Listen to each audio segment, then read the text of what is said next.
These are still pictures from the Modelfest 25, an IPMS model show from Flight 19 in Fort Lauderdale. There were two themes. One was called a novel. I'm not sure quite what that one was. I don't remember any models specifically for that. And then there was a post-apocalypse. Those were some pretty cool models, although I didn't really take too many or any pictures of that because it just didn't really interest me that much. I primarily picked out pictures of models that I thought were interesting or really cool to look at. So that's what we'll be showing. These are some of the classes, or all the classes that they had, pretty much standard classes. There was the themes, the post-apocalypse, and then a novel idea, space and fantasy, which had mech and TV, anime, and games. Humor, they always have that class. Usually somebody makes a funny model for that. Then juniors had Lego. In dioramas, they had sci-fi, fantasy, and of course the usual military, civil, vignette. Nautical, they had out of the box, which is a little unusual. Automotive were pretty standard. They had an out of the box, whatever that means.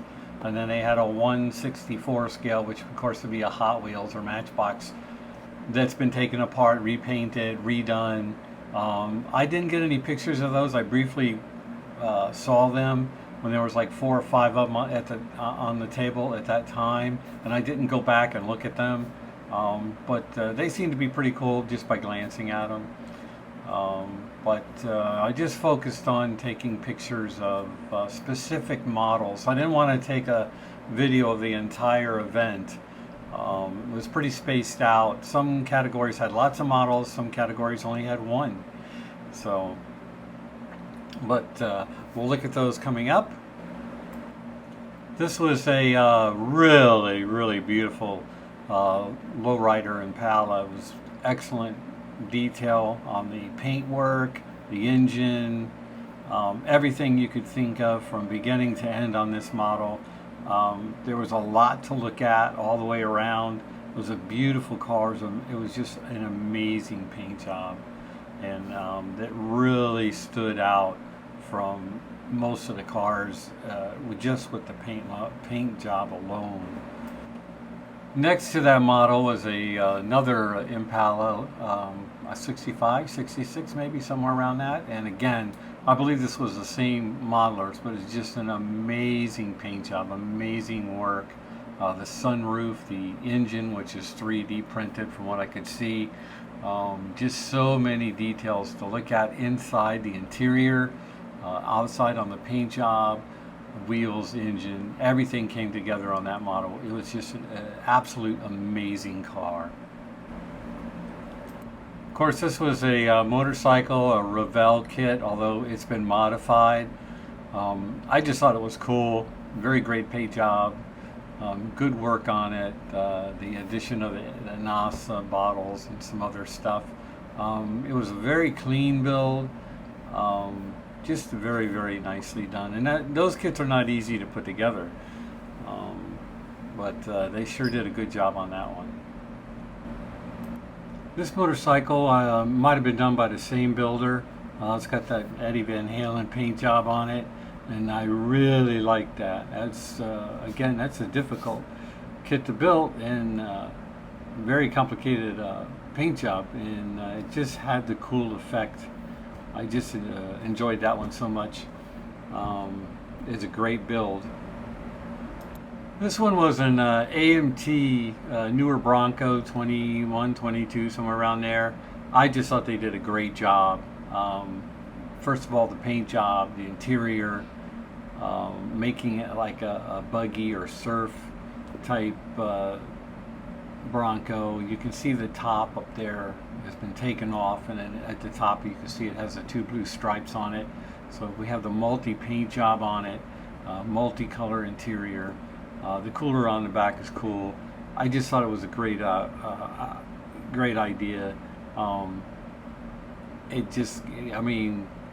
I just thought it was unusual, but it was also cool at the same time.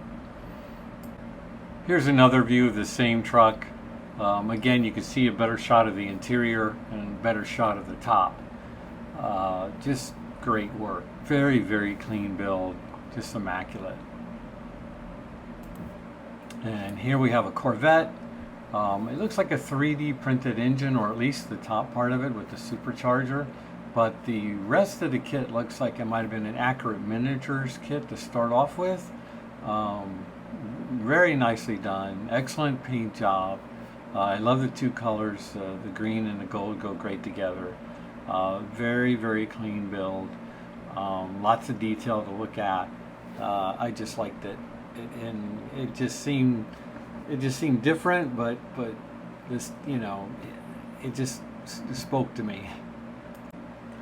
This was an older Toyota Corolla 1200. I'm going to guess the body was probably a Hasegawa or Aoshima kit to begin with, but most of those kits are curbside with no engine, and this one was totally detailed inside and out, chassis, engine, interior.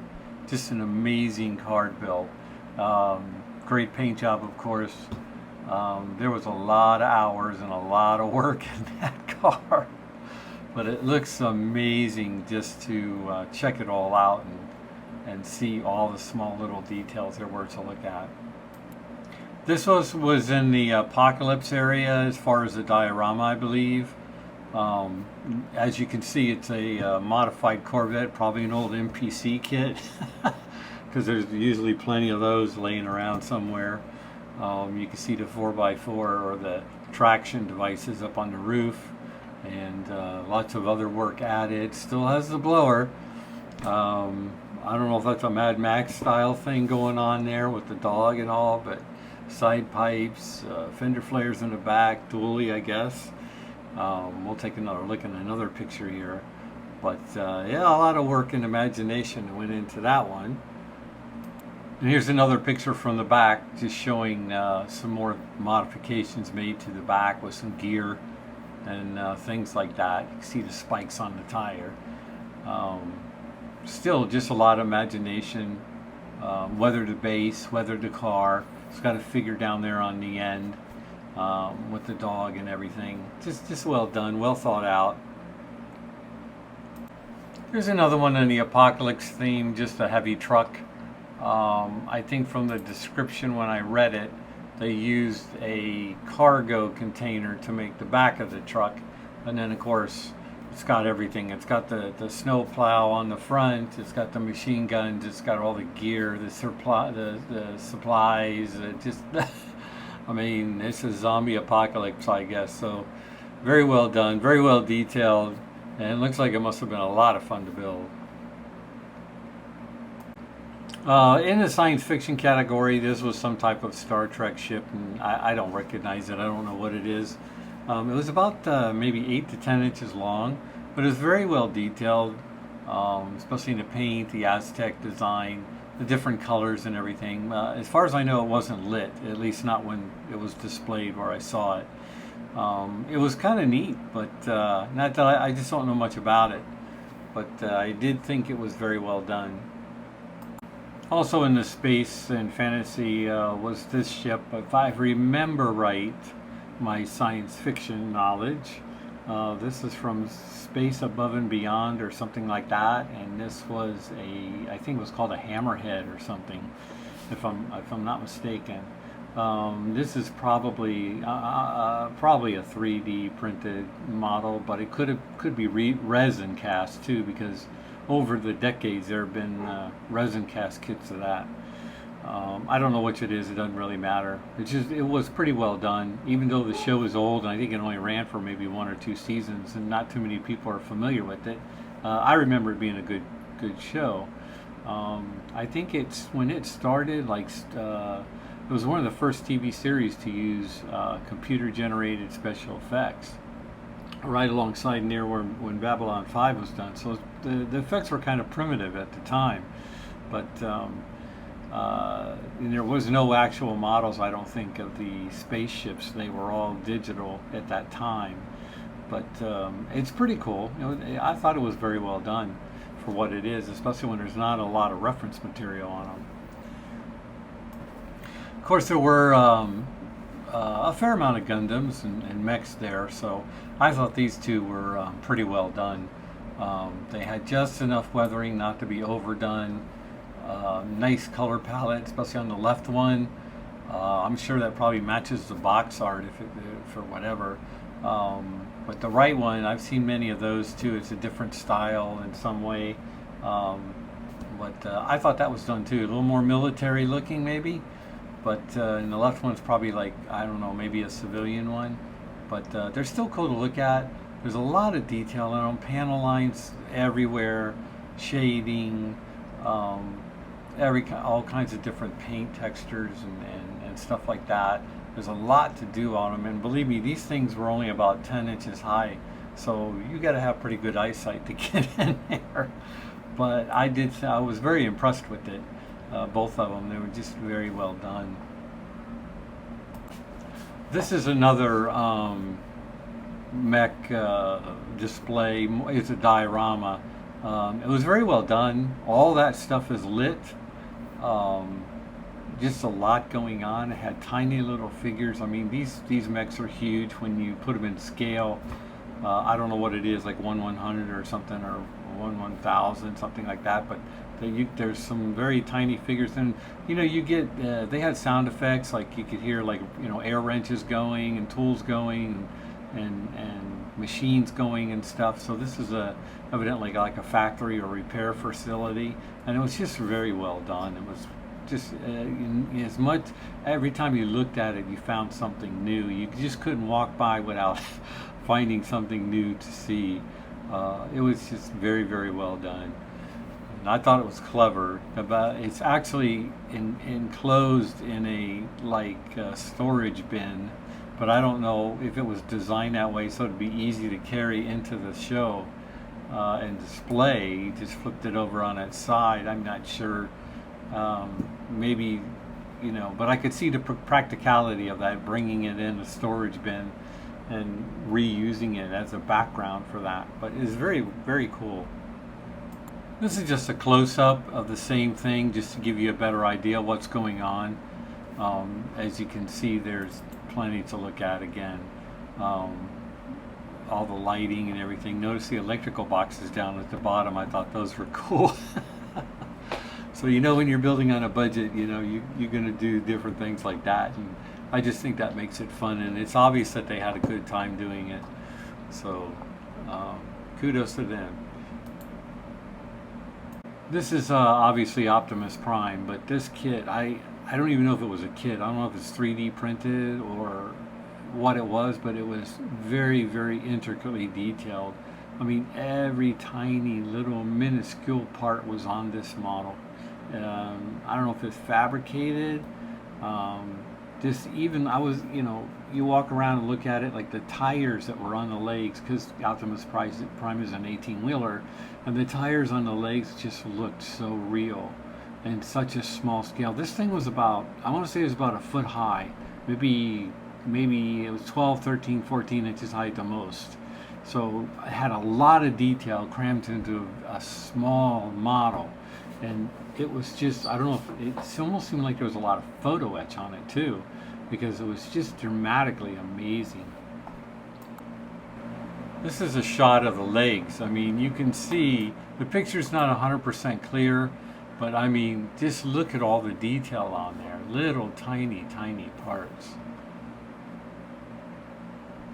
And here's another shot where you can see the head and the arms and everything, and it's just mind-boggling. There's so many tiny small parts. I mean, if this thing was like 2 or 3 feet high, I could see where the detail would come in, but with it being so small, I just don't know how he did it. It's just amazing. So this is the Black Hole's Cygnus, I think was the ship. This is not the MPC kit. This kit is like 3-4 feet long. It's huge. From what I understand, the builder, he 3D printed all the parts and assembled it. I've actually seen pictures of this at other model shows on the East Coast, so it's been around. as far as this year. But it's a really amazing model. It's very highly detailed. There's so much to look at when you're looking at it. It's well lit. It matches the movie perfectly as far as I can tell. It's just to me the ship is kind of weird. It's an ugly ship as far as what the movie is. But the intricate detail of it is just amazing. And I've got some more pictures after this one that I will show. But you can see, not only because of the size, but just the intricate detail makes it outstanding.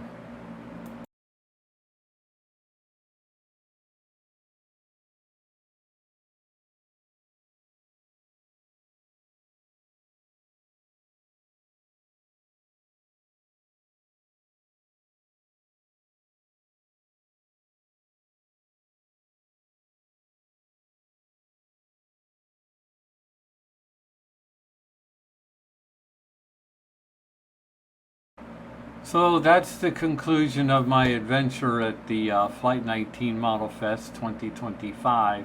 I was there for about 4 hours. I had I just couldn't be there all day. I had other things I had to do, and some things had come up, and I knew that ahead of time. But I wanted to sneak over there, check everything out, hook up with some modeling buddies and friends that sometimes I only see them once a year at different shows. And it was great to meet them. I just, oh man, just talking to modelers all day, looking at stuff. I had a super great time, and I did buy something, and I'll show you that here at the end. There was not a lot of car models there. I mean, it's an IPMS show, so you're going to see a lot of vendors with tanks and military and planes and stuff like that. There were a few car vendors, but very, very small, very sporadic, kind of like leftovers, kind of like, we sell model airplanes, but we have these 10 car models over here that we don't know how the heck we got them, and we're getting rid of them. So, but I'm not complaining. I had a good time, and it was a good show. It could have been a little bigger. I mean, you always want more models. It'd be nice if there were several hundred car models in there to look at, but that was not the case. And there's reasons for that. Sometimes the show is just super big, super great, and then sometimes it's a little slow. Now they moved to a new venue this year. Great building, great lighting, super size. Everything was great with the building. So maybe that move is what caused an issue. It's hard to say, but I think everybody seemed to have a good time. And I'll show you what I bought here now. This is the only thing I bought at the show that day. It's a couple of 1/25th scale figures. The one on the left is McClane from Die Hard, I thought, and that was kind of cool. Unusual, you don't see that every day. The right one is just like a cowboy type fellow, and I thought that was kind of neat too. I may put him with a pickup truck or something. I haven't decided what to do with him. The McLean one I will probably just build and make a, not a diorama, but just put him on a stand or something, and not really put him on a car or anything like that. But these are pretty cool, very well detailed, 3D printed, and should be a good time painting them up and having fun. So that's it. That was my adventure. And I'll let you go. Thanks for watching. Give it a like if you can. And subscribe if you liked it. And we'll go from there. I appreciate everybody that follows me and watches the videos. And we'll catch you next time.